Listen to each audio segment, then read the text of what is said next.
اب اس پر غور کرنے کے لیے ہم اس واقعے کو تازہ کریں، وقت نہیں ہے، اس واقعے کو اپنے ذہن میں تازہ کریں جس کی بنیاد پر اللہ تبارک و تعالیٰ نے قربانی کو مشروع کیا۔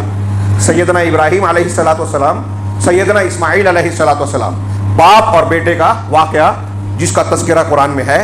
ایک کو بیٹے کو ذبح کرنے کا حکم باپ کو دیا گیا، بیٹے بھی تیار اور باپ بھی تیار۔ تھوڑی دیر کے لیے سوچئے کہ وہاں کیا جذبہ تھا، کیسا مرحلہ تھا، کون لوگ تھے اور کس طریقے سے اللہ تبارک و تعالیٰ کے حکم کی تعمیل کرنے کے لیے تیار ہوئے، کتنی چوں چرا کی، دل کے جذبات کی کیا کیفیت رہی ہوگی۔ ایک باپ کو کہا جا رہا ہے بیٹے کو ذبح کر دو اللہ کے لیے۔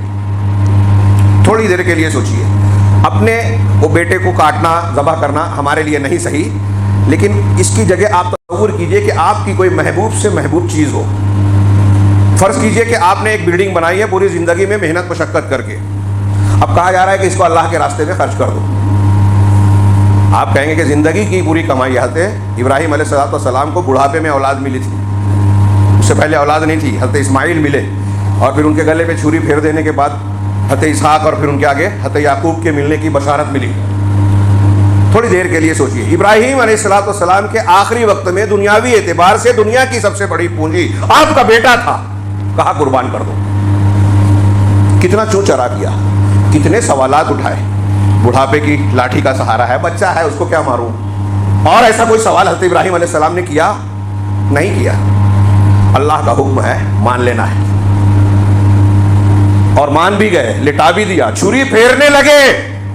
وَفَدَيْنَاهُ بِذِبْحٍ عَظِيمٍ وَنَادَيْنَاهُ أَن يَا إِبْرَاهِيمُ قَدْ صَدَّقْتَ الرُّؤْيَا، ہم نے ندا دی کہ ابراہیم تم نے خواب کو سچ کر دکھایا، خواب کے ذریعے جو حکم دیا گیا تھا وہ سچا کر دیا، اس کے بدلے میں ایک عظیم فدیہ دیا گیا۔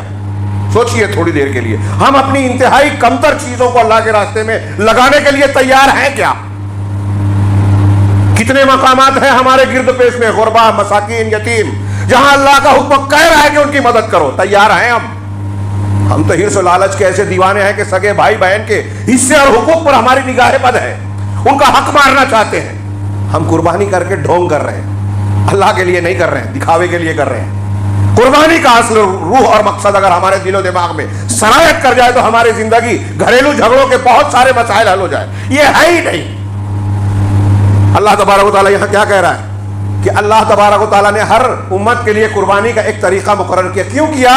تاکہ ان جانوروں پہ اللہ کا نام لے۔ جانوروں پہ اللہ کا نام لینا قرآن کہہ رہا ہے کوئی معمولی سیدھی سادی بات ہے، ہم اس کو سرسری لیتے ہیں۔ بسم اللہ، اللہ اکبر کہہ کے قربانی کرنا، اللہ کا نام لیا جائے، جانوروں پر اللہ کا نام، یہ میں کہنا چاہتا تھا، وقت نہیں ہے۔ ان دنوں میں اللہ کا ذکر کیا جائے، صبح شام میں اللہ کا ذکر کیا جائے، غم تکلیف ہو تو اللہ کا ذکر کیا جائے، حج میں دعا ہی دعا، نماز میں دعا ہی دعا، اذان میں اللہ کی تکبیر اور لا الہ الا اللہ، کلمہ شہادت، ہر جگہ اللہ کا ذکر، ہر جگہ اللہ کا ذکر۔ کیا یہ ایسا ہی ہے؟ کیوں ہے؟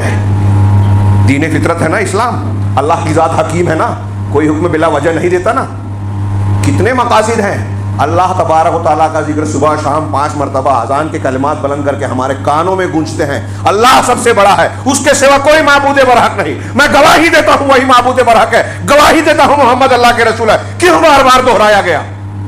ہمارے دل و دماغ میں یہ رچا بسا دیا جائے، اللہ کا نام اور اللہ کی عظمت و کبریائی کا سکہ بیٹھ جائے تو رسول کی شریعت کو اختیار کریں۔